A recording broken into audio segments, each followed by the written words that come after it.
In this part of our video series on open access, we will take a closer look at preprints and self-archiving. What's a preprint? What's a repository? What publisher restrictions should authors be aware of? What version of an article may be uploaded? That's the open access team at TU Berlin, located at the University Library.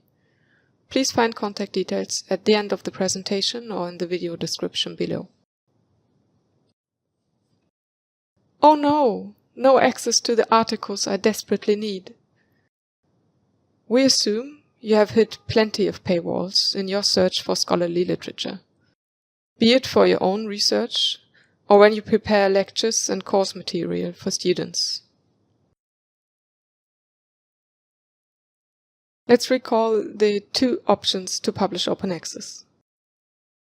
Authors could either publish under open access conditions. The article or book will then be freely available via the publisher. With the so-called green road, authors have to put a little more effort into open access. When your article is published closed access, behind a paywall, you can usually upload a version in a so-called repository. Some publishers have restrictions on self-archiving. You might only be able to use the submitted or accepted manuscript. Plus, sometimes you have to respect an embargo period. That means you have to wait, usually for 12 months.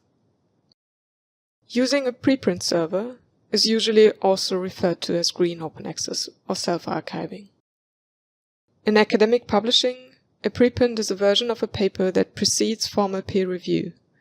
So a preprint is a draft version that authors publish to share their latest result at an early stage. Publishing preprints before submitting to a journal is more common in some disciplines than others. During the COVID-19 pandemic, we have seen a sharp increase in preprints, and even news media have reported on research that was published as preprint. In the context of scholarly publishing, a repository is basically an online platform where authors can upload their papers or research data and add some basic bibliographic information, or metadata, to describe these resources. As a result, search engines and all kinds of discovery tools can easily index the resources. There are different terms in use, like online archive, institutional repository, preprint server, and many more. And the number of terms reflects the vast number of different repositories authors can choose among. Most universities operate an institutional repository, which serves to publish doctoral theses or project reports, or which members of this university can use to self-archive their papers. At TU Berlin, this institutional repository is called DepositOnce.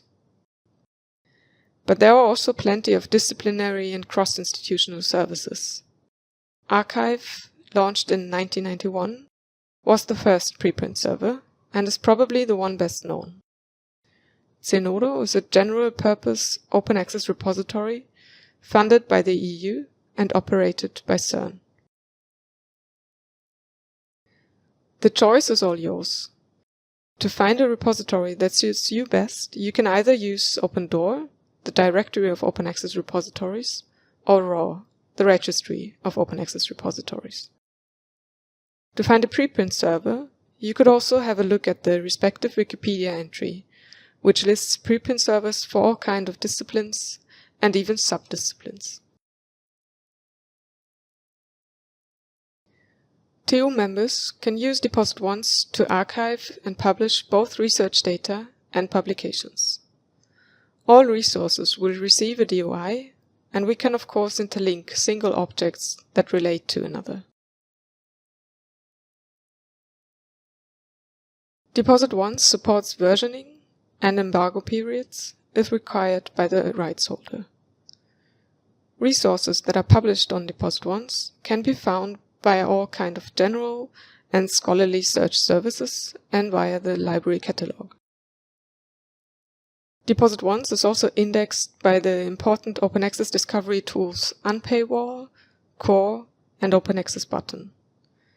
These three services offer browser plugins to help readers find open access versions more easily.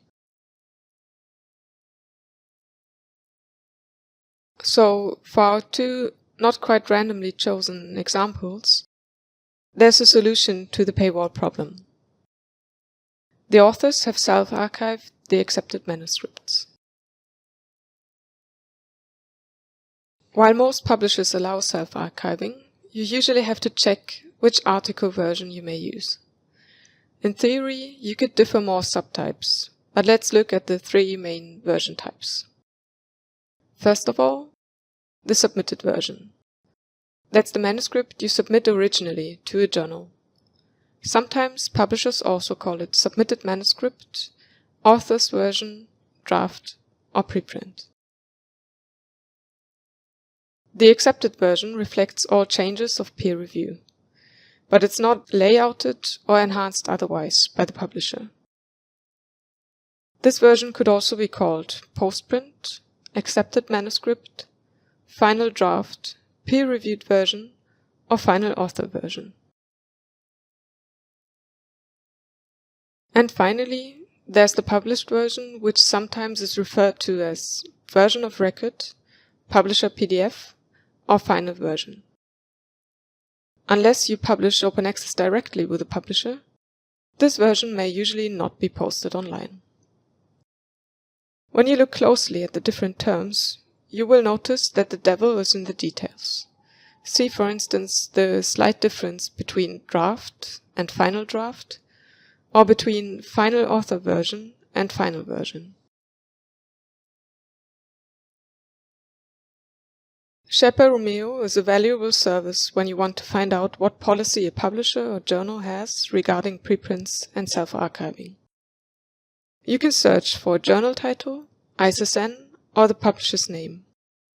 And on a journal-by-journal basis, Sherpa Romeo lists the conditions and restrictions. The detailed journal page will also list the most important links and provide information when the Sherpa Romeo entry was last updated. That's important because information in Sherpa Romeo is not legally binding, since publisher conditions might change over time, or a journal might change the publisher, and so forth. If you want to be on the safe side, make sure to follow the links and read the terms on self-archiving carefully, or contact us via phone or email, and we are happy to check it on your behalf. We want to conclude with two recommendations for two members. If you're about to submit your latest article to a journal, or your manuscript is currently under review, we recommend to share the draft via a preprint server. If your previous article is closed access, the open access policy of TU Berlin recommends to use your right to self-archive a version of your article in an open access repository. So how can you make sure your research is open access? We're happy to help. Thanks for watching. If you have any question on open access or self-archiving, please don't hesitate to contact us via mail or phone.